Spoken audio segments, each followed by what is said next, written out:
హరే కృష్ణ. ఇప్పుడు భీముడు ఆ సౌగంధిక పుష్పాల కోసం ఆ సరస్సు దగ్గరికెళ్తాడు. సరస్సులో చాలా పువ్వులుంటాయి.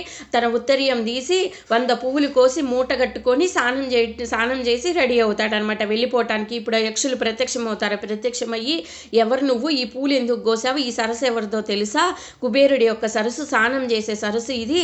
నువ్వు ఆయన పర్మిషన్ లేకుండా ఈ పూలు ఎందుకు కోసావు అని అడుగుతారు వాళ్ళు. అడిగితే అప్పుడు భీముడు చెప్తాడు, ఈ సృష్టి అసలు భీముడు ఎవరిని లెక్క చేయడు. ఐ డోంట్ కేర్, నువ్వు చెప్పేదేంటి?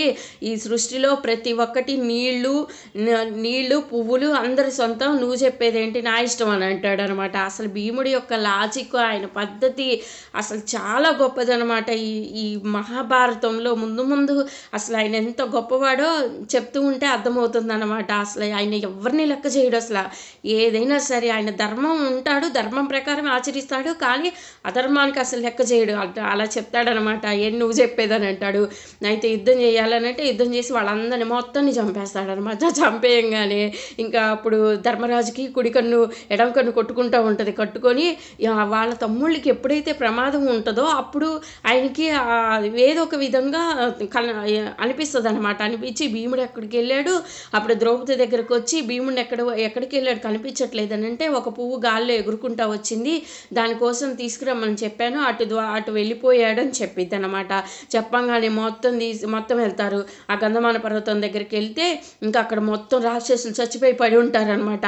ఇంకా భీముడికి ధర్మరాజు చూసి, ఏంది ఇంతమందిని చంపావనంటే, వాళ్ళు నేను పువ్వు కోసుకోవడానికి వస్తే వాళ్ళు గర్వంతో నాది మా సరస్సు అని చెప్పారు, అందుకని చంపేశాను అన్నాడు.